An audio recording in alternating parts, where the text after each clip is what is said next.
It is 5:30 on Thursday, April 10th, 2025. We'll call the Village of North Hudson Public Safety Meeting to order. Roll call, please. Oh, that's me. Trustee Olson? Here. Trustee Porter? Here. And Trustee McGurran here. Comments from the floor? There is no one to give comments from the floor, so we will move on to approval of the minutes. Do I have a motion to approve the minutes for March 13th, 2025? I will make a motion to approve the minutes from March, what was it? 13th. 13th, 2025. Trustee Olson made a motion to approve the minutes. I'll second. Seconded by Trustee Porter. All in favor? Aye? Aye.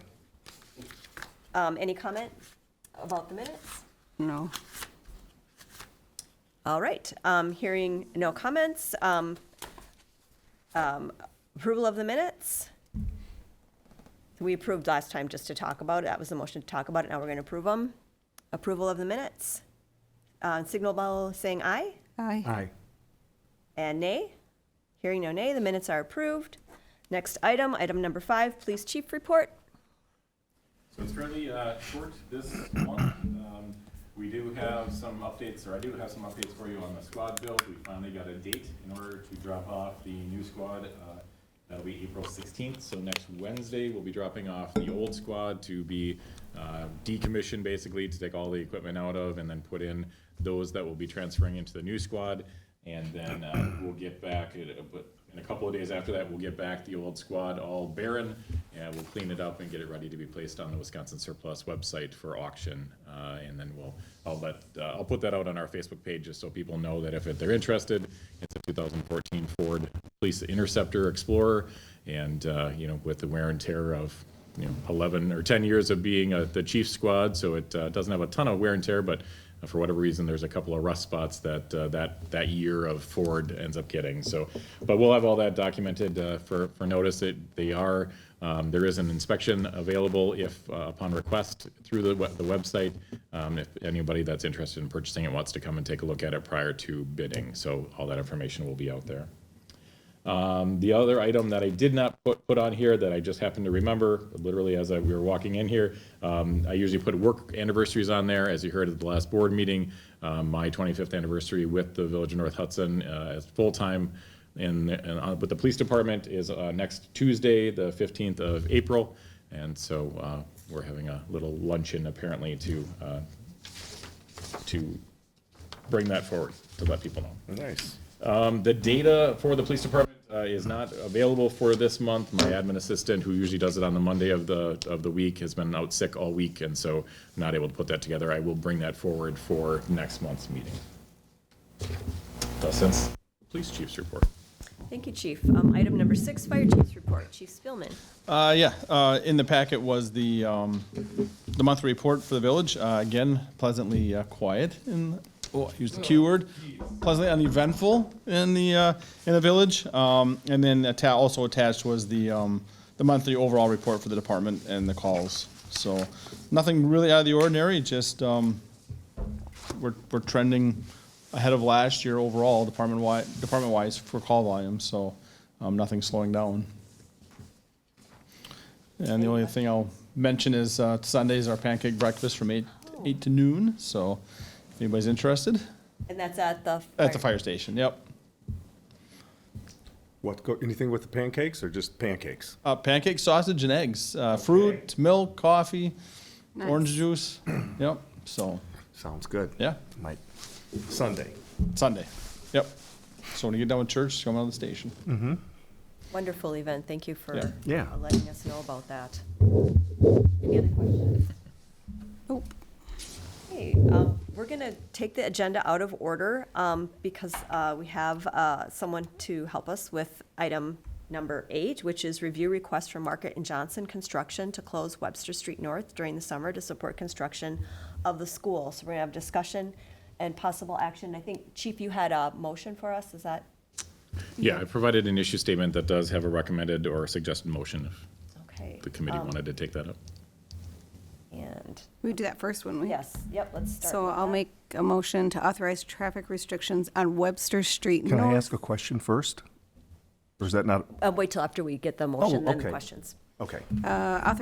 Authorize traffic restriction at Webster Street North from Lemon Street North to Cedar Drive North for construction setup and staging for the North Hudson Elementary School expansion project from Wednesday, June 4th, 2025 through Friday, August 22nd, 2025. Is there a second? Second. We have a motion from trustee Olson and a second from trustee Porter. All in favor? No, don't vote for the motion. Don't vote for the You may open wanna it. Oh, just discussion, discuss it sorry, before you discussion, have a vote. discussion, The thank you. question, yes. Discussion now, question. So I can't picture, I read that today, Webster, that section of Webster Street, it looks like we would be shutting it down at both ends.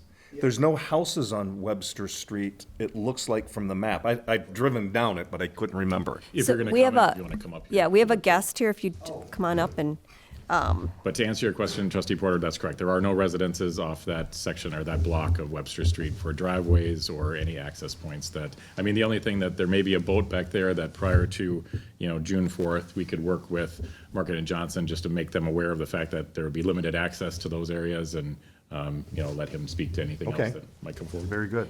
if you Yeah, could and just I give mean- us your name and spell your name and tell us where you're from? Okay, Ray Franco. I'm from Eau Claire, Wisconsin. I work for Market and Johnson. I'm the project superintendent on site. Thank you. Ray Franco, RayFranko. Thank you for being here. Yes, what would you like to Absolutely. Thank you explain to for us about taking some time this? for me. Yeah, so I mean, Chief pretty much covered it, but most importantly, yeah, we want to be a good neighbor and we want to see this project through and we want to be as fast and efficient and as effective as possible. So the benefit to that is taking, say, like my office trailer and some of our storage containers, like right now we're utilizing the baseball field. We do have some storage back there right now, but being able to get it in close proximity to our job site. And then if you guys have that picture as well that I had sent over to Chief here, that we would basically fence in the entire footprint of the overall construction site, including the backside of Webster Street. So we would have gate access and, like you said, if a neighbor needs to get a boat or something, or, I mean, we want to be good neighbors, right? So we'll make adjustments and accommodations to, be that good neighbor. With the heavy amount of site work that does have to happen within that footprint, there's gonna be a lot of big equipment and various materials that have to come in and out, and traffic it's hard to navigate with tight confined spaces, and it just opens up a lot of extra area that we could utilize. Prior to closing it off and taking over that space, we'll utilize our drone that we use to take excuse me, basically an overshot of the street to verify conditions and that, and if anything was disturbed, damaged during the construction process, obviously we would have to be responsible for that. But it would be mainly restricted to just storage containers, more than likely my office trailer, and then just basic materials, so. Underground piping and stuff that we have to have on site. They come in 20-foot sticks. It's big, it's plastic, it's relatively light, and then we use all-terrain forklifts that are big, soft air tires, basically. So damage shouldn't really be an issue. And there's a couple sections we have to cut. Replace sidewalks, and I think we had 2 new driveways to the property, so. Yeah, I mean, is there any other questions in that regard, or? I don't think so, or I should say not, I don't have any further questions. So I did check with the district, and there's no summer school or any planned for there this summer. Is there any way to just close it while you're in there? Does it have to stay closed the whole time, the whole day? With having all the equipment in there, it would just be best to have it all fenced off and contained. And I Okay. think, oh, sorry, go ahead. What kind of fencing? Is it going to be chain link fence? It would be chain link fence panels that are they're fastened with clips. Yep, yeah, you know, that's what I was picturing. kind of like what we have set up around the smaller area right now with the addition portion of it. Wonderful. And I guess for the committee, most of the time when we have projects like this, it's much better to have it be one way instead of it having going back and forth between be open and closed, and it's confusing to the people that might utilize it. The one thing that I did mention to Ray when we were initially talking about this is there are a number of residents that are east of, let's say, Lemon Street, that, you know, off of Cedar and Prairie and probably on Webster itself, that may utilize that as a faster, you know, way to get to their residence. I think if we, as a village, if you all decide to move forward with this, we would just make sure to give them notice of the fact that that street would be closed between these dates, or, you know, somewhere between these dates. I don't know if on the day after school will be the first day, but it, you know, I put that on there just so that there would be a date range. And then he mentioned about a week before school starts, before, when the teachers come back in, their intent is to kind of shrink that footprint or change it, so Webster Street would no longer be needed. And so I think just giving the notice to the residents that might utilize that street, you know, really it's utilized for the school more often than anything else, but it is a through street. And then we would let our dispatch center know, and then we would put on our CAD system that that street is closed, so that the fire department, EMS, the dispatch center would know that we would have to reroute any emergency traffic that might typically utilize that to get to a location, and they would just find, and there are multiple alternate ways to get to the home, so it's not like we're narrowing down or cutting anybody off from access to anything else.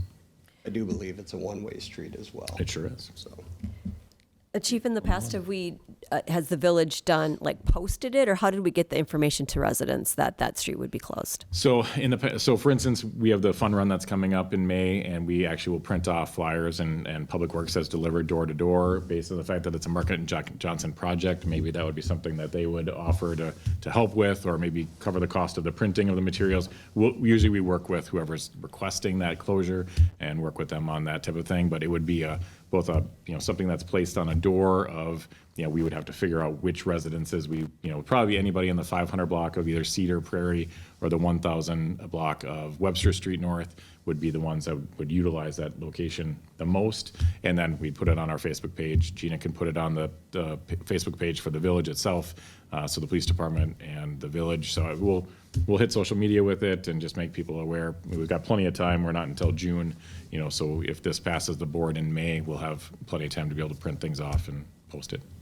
Can we post signs? It's one way. Post a sign, road will be closed this date to this date, right?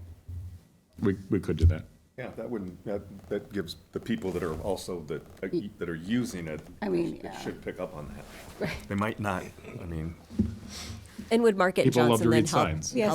help with that, as the chief said, with whatever he may ask for? yeah, I'm just a phone call away, and we can have further discussions in that regard, but it shouldn't be a problem on our end. Any further questions? Nope. Okay, now we're going to vote on the motion, not on discussing the motion. We're going to vote on the motion. All those in favor? Aye. Aye. And opposed? Okay, the motion carries. Thank you. Thanks. Thank you Be in very touch. much for your time. So May 6th will be the next discussion about this at the board. Yeah, and then you and I can. Yep. Yeah, sounds great. All right, and so we're going to go back to item 7, which is amend ordinance chapter 10, section 1010, licensing, discussion and possible action. I'm going to open discussion on this, and then we'll make a decision on the vote. So I apologize that the information came out late. We were waiting and still actually haven't received a response from the village attorney regarding a reference citation in here. So what I would like us to do is to discuss it, vote up or down, and then before the board votes on it, have that information from our attorney so that the reference is correct. And what I'll do is just walk through the major changes, and there's a few of them. So hang tight. Everyone should have a copy, and it was posted also on the public website, so it's in the meeting documents for today if anyone is interested who's listening to the meeting to go in and check that out. So what we have is some modified definitions. We modified the definition of animal to include amphibians and chickens and removed horses. We modified a definition for domesticated animals or created a definition for domesticated animals that they're generally recognized as domesticated animals. We have a new definition for the impound facility, which is where our animal warden takes animals. And I believe the previous one was related to Humane Society.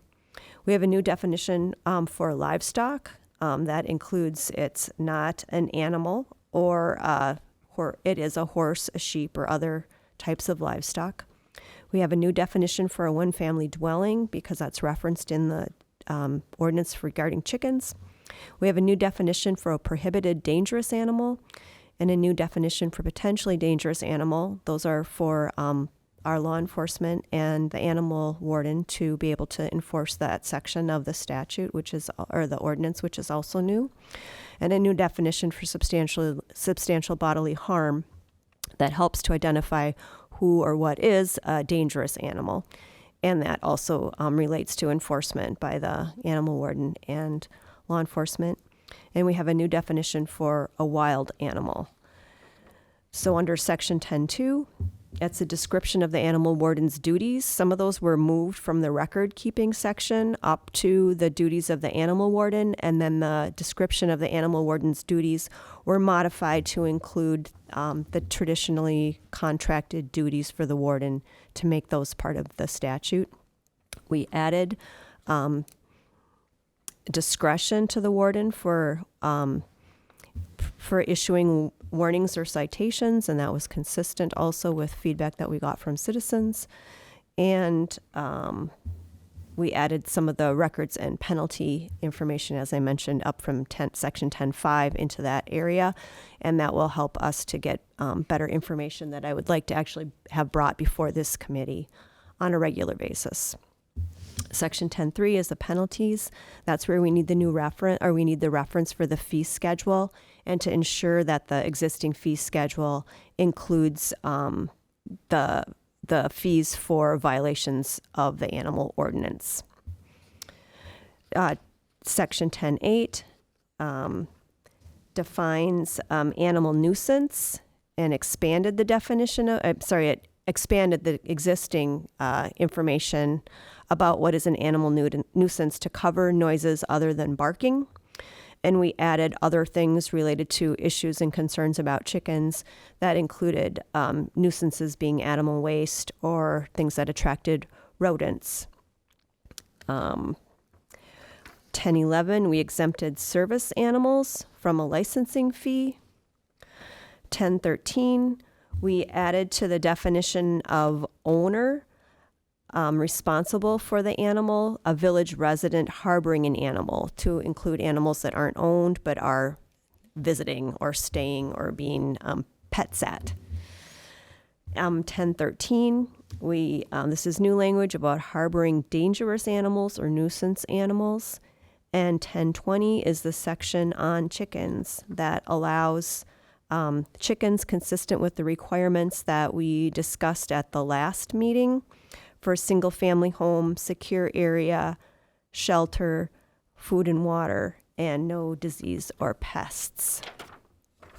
I think that covers the main changes in addition to the section on potentially dangerous animals and prohibited dangerous animals. Discussion. I think it looks pretty good. I do too. Right. All right, so have a motion to vote on the amended animal ordinance, section 10. I want to make a motion to vote on the amended animal ordinance, section 10, My second. Okay, and to approve, I should say. Yes. To approve the approve. amended animal ordinance. Thank you. so it was a motion by trustee Olson, seconded by trustee Porter, to amend the animal ordinance, section 10. Any additional discussion? All those in favor? Aye. Aye. And the motion passes. Next item, police department staffing and coverage, discussion only. Yeah, so not a lot of new information to bring forward, just we're still in the process of training. I'm currently working some alternate shifts to what I typically work with my new officer during the month of April, and so the fact that I saw some daylight today was great. We've been working a lot of overnights and doing some different things, so he's moving along well. He's in step 2 of a 4-step process before he's on solo patrol. Otherwise, the rest of the staffing for the police department is as well. Is he enjoying his training as far as, because he's the first-time police officer, as far as he's enjoying it. He's enjoying what he's learning, and it, you know, being a police officer appears to be everything that he thought and hoped it would be, would you say? You know, that's hard to answer, and I don't want to answer for him. I mean, that's something if you see him out and about, maybe you could ask him, Sure. because of course it is intense. It's a lot of information that you never even realize that came in, even when you go through the recruit academy. They lay that, and we talk about this a lot, they lay that foundation. It's a great foundation. But we have a lot of layers and a lot of fill and a lot of things to do. You know, and because it's a personnel issue, you know, I won't get into a whole lot of Sure. detail, but I can tell you that, you know, he very much every day says, wow, I've learned something new today, or I've learned so much today, and my mind is overwhelmed. So it is a long, arduous process, but, you know, I think that things are moving in the right direction, if I can limit it to Good. that. Yeah, I just hoping he's liking it, because you're investing, other officers are investing a lot of time, and we Sure. certainly need the position filled. And meeting him, he seemed like a great guy. That he is. Yeah. Well, good. Anything else on that topic, Chief? No, thank you. All right, any other questions? Okay, No, thank you. move to item 10, Police Department Capital Equipment Planning, discussion only. Nothing new to report at this point, as I mentioned, with going through the field training process, still working on getting data related to the potential for the replacement of our rifles. I guess the only thing that I would bring up with Karen, our municipal clerk, vacating that office space on the police department side. We will be repurposing that. We're not exactly sure what yet. I'm working with Gina to try to determine. We'll probably make it into more of a soft interview room instead of utilizing our kind of very bland and not very fun room to sit in for interviews and interrogations, to be more of a soft interview where when they come in, we can get some information from people on different types of crimes, and if we need to transition to a different room, or if we're interviewing a child in the interview room, because we can make that into a child-friendly room. The parents could be waiting in this alternate space where in the past they've waited in our break room, which sometimes interferes with the ability of our staff to be able to utilize that in the best way. So we're looking to repurpose that a little bit. I had offered my admin assistant to be able to move into that space because it has a window to the outside, but she's pretty comfortable with where she is, and she said, well, I'm going to stay where I'm at. So that space that Karen utilizes, that office, will be repurposed in the next couple of months. Very good. Any other questions? Move on. Future agenda items. So we'll move the animal ordinance to the board. So exciting to get it off of this one. It will be off. It will be off. And that was a long year. You know, That's it's been a year that a I've been long here, year. but I heard it started before that. Did. As well before that, yeah. Yeah. Yeah. Did. It did. So kudos to us. Other items that we should be adding to the agenda. Chief, any? Not that I can think of. Well, You might just start to have very short meetings. all right. That would be just fine too. Yeah. All right. Well, very good. Having no further business, the Village of North Hudson Public Safety Meeting is adjourned.